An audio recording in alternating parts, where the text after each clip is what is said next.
Besa, bersama saya Anggi. Kali ini kita bareng salah satu dokter spesialis di Rumah Sakit Besa. Nah, kita mau bahas mengenai batu saluran kemih, penyebab dan penanganannya. Sebelumnya kita kenalan dulu nih sama dokter kita. Halo dok. Halo, Boleh dong sapa selamat dulu siang. sahabat Besanya. Halo Sobat BSH, perkenalkan nama saya Dr. Mahdi Alif Adiguna, spesialis urologi.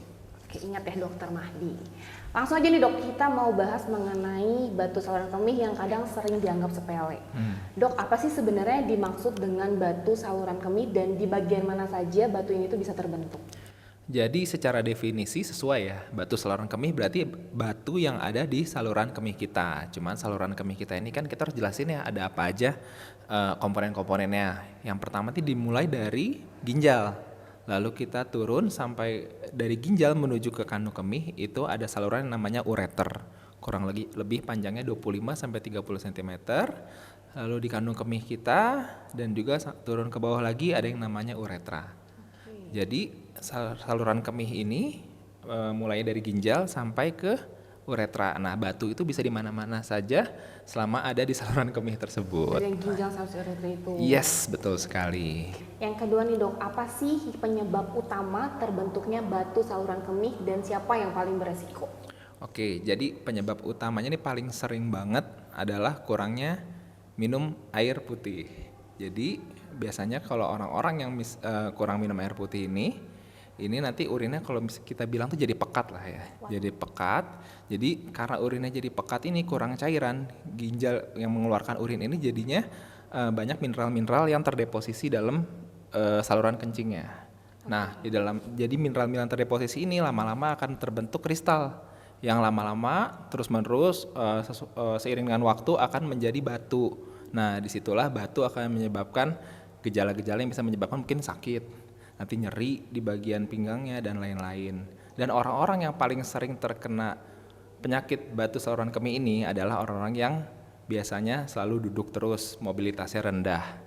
Contohnya nih pada orang kerja kantoran, pada orang yang misal driver, kayak gitu-gitu kan selalu duduk terus, konstan, bahkan bisa juga bisa berjam-jam nih, berbelas-belas jam duduk terus kayak gitu. Dan juga apalagi ditambah dengan nahan kencing. Iya lagi. Jadi infeksi biasanya perempuan tuh sering banget ya enggak sih? Iya bener banget dok. Iya, apalagi kalau nggak kerja juga paling nonton. Iya, nonton drakor. Iya, nonton drakor, nonton Netflix dan lain-lain kan nahan kencing tuh, dan juga bisa kurang minum, kurang apa, minumnya juga jadinya sedikit sehingga urinnya juga jadi pekat, jadi deh batu. Oke, gejala yang perlu diwaspadai apa saja sih dok gejala khas batu saluran kemih ini dan kapan harus segera datang ke dokter? Oke, jadi gejala yang paling khas banget ini namanya nyeri kolik. Jadi nyeri kolik ini adalah nyeri yang tiba-tiba banget, tajam rasanya dan hilang timbul. Kadang juga menjalar dari pinggang sampai ke perut bagian bawah. Itu khas banget batu pada ureter. Dan ginjal juga sebenarnya bisa ada nyeri yang pegal-pegal juga rasanya. Nah, yang kedua ini biasanya ada urin yang kemerahan atau bahkan bisa mengandung darah. Warnanya. Karena urinnya itu mengandung darah jadinya ya, karena ada gesekan-gesekan pada batu sehingga menyebabkan urinnya jadi kemerahan. Yang ketiga ini yang udah paling bahaya banget, itu sampai ada lemah badan, sesak nafas, penurunan kesadaran. Itu efek dari jangka panjang batu yang menyumbat ke ginjal. Nah, ginjal jadi bengkak, kemampuan dari filtrasi ginjal kurang bagus, racun-racunnya jadinya yang harusnya terbuang bersama urin terkumpul dalam darah, akhirnya menyebabkan berbagai macam komplikasi ke depannya. Gitu. Nah, dari semua gejala itu udah indikasi banget untuk segera ke dokter. Terutama ke dokter urologi ya. Seperti Dokter itu. Mahdi berarti ya? Iya, boleh banget sih. Berarti kalau misalnya sahabat biasa ngerasain gejala yang tadi disebutin sama dokter Mahdi, mending langsung datang ke dokter urologi. Yes. Sekarang gimana sih caranya mendiagnosis pasien yang menderita batu saluran kemih? Oke, jadi standarnya kita pasti tanya-tanya dulu ya ke pasien ya. Yang pertama keluhannya itu adalah paling sering nyeri pinggang. Yang kedua ada anyang-anyangan. Yang ketiga biasanya ada keluar batu, keluar pasir, urinnya keruh ataupun sampai merah. Nanti kalau misalnya sudah kita mungkin ini batu saluran kemih gitu. Nanti kita bisa lanjut ke pemeriksaan fisik. biasanya kita ketuk nanti pinggangnya pasiennya sampai sakit nanti biasanya tuh. Yang selanjutnya nanti penunjang pasti kita bisa melakukan USG atau ultrasonografi pada ginjal, kandung kemih, dan prostatnya kalau pada laki-laki. Nah selanjutnya biasanya kita akan menggunakan CT scan sebagai golden standard untuk menentukan ini ada batu atau enggak, dan kita bisa lihat ukurannya berapa, dan juga kita bisa lihat posisinya di mana. Oke, dari pemeriksaan CT scan ini. Yes. Oke, dari pemeriksaan yang tadi dokter sebutin, kalau misalnya memang sudah terdiagnosa kalau ada batu, apa batu itu tuh kalau ada batu tuh memang harus dilakukan tindakan operasi? Kalau misalnya enggak, apa ada terapi lainnya nih dok? Oke. Jadi yang namanya batu saluran kemih itu nggak harus selalu dioperasi, tapi itu tergantung posisi sama tergantung ukurannya. Jadi ada beberapa pilihan. Yang pertama kita ini pasti perubahan gaya hidup dulu untuk pasien-pasien yang beresiko batu. Entah dari misalnya minum air putih yang dicukupkan 2 liter sehari, ataupun ada terapi-terapi obat yang dapat meluruhkan batu saluran kencing. Lalu kalau misalnya memang perlu tindakan, ada tindakan yang non operatif seperti adanya ESOL atau extracorporeal shockwave lithotripsy. Itu jadi menggunakan gelombang dari kejut dari luar tubuh, nanti itu akan bisa menghancurkan batu yang ada di ginjal. Nah, selanjutnya kalau misalnya memang butuh operasi, biasanya urologi ini akan memilih lebih ke tindakan yang endourologi. Pertama, bila batunya memungkinkan untuk melakukan tindakan endourologi. Endourologi ini adalah tindakan teropong kalau orang bilangnya. Jadi teropong ditembak pakai gelombang atau pakai laser kalau orang awam bilangnya. Nah, ini bisa banget kita lakukan pada batu-batu yang ada di ureter, di ginjal, yang terutama batu-batu yang menyumbat dan butuh tindakan. Dan juga untuk tindakan operasi lainnya seperti ada PCNL, itu percutaneous nephrolithotomy, itu kita melakukan akses langsung ke ginjal untuk menghancurkan batu ginjal direct dari kulit tembus ke ginjal. Nah selanjutnya juga ada tindakan RIRS, yaitu kita menggunakan laser, kita menggunakan yang namanya URS atau ureterorenoskopi fleksibel. Jadi dia naik sampai ke ginjal ke atas, lalu kita tembak batu ginjalnya pakai laser juga, dan itu tidak menimbulkan luka sama sekali. Jadi pasien untuk penyembuhannya itu lebih cepat seperti itu. Jadi banyak modalitas untuk tindakan-tindakan di urologi ini dan masih akan terus berkembang sampai ke depannya. Nah, yang terakhir nih dok, gimana cara mencegah batu saluran kemih ini kambuh?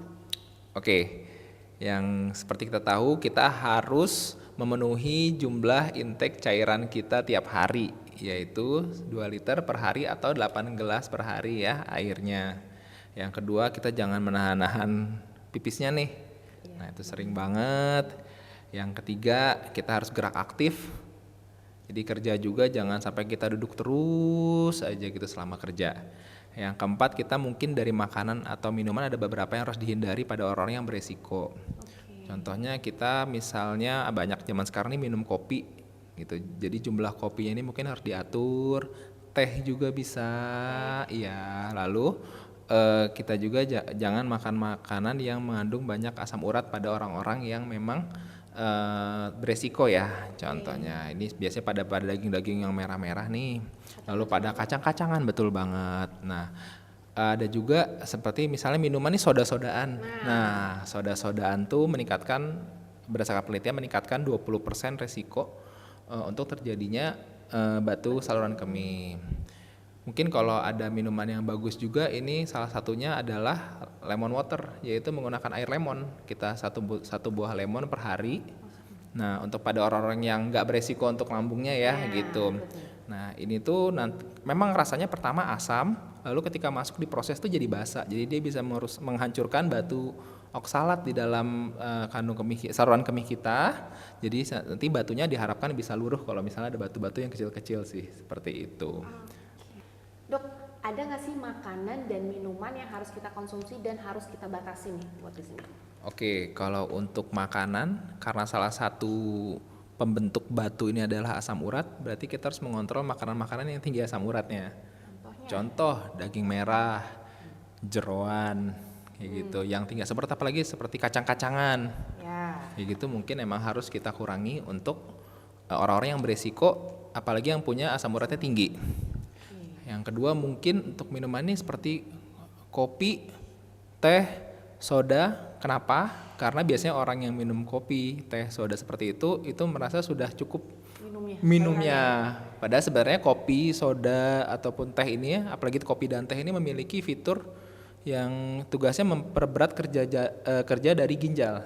Jadi dia mau nge-push untuk ginjal itu keluarin urin terus. Jadi air yang di dalam tubuh itu yang berputar dalam tubuh tuh sangat minim kayak gitu, makanya urinnya jadi lebih pekat, jadinya ada resiko untuk terbentuk kristal-kristal batu saluran kemih. Gitu. Oke, kita sudah di penghujung acara Bincang Sehat bareng Dokter Mahdi nih. Dok, ada nggak sih closing statement dari dokter untuk sahabat BSH?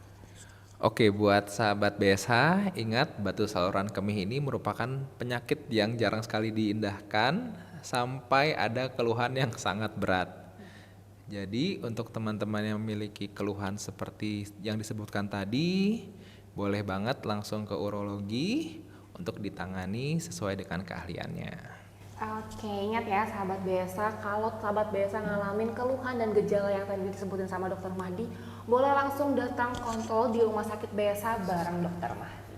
Oke, sampai jumpa di Bincang Sehat berikutnya. Bye-bye. Bye-bye.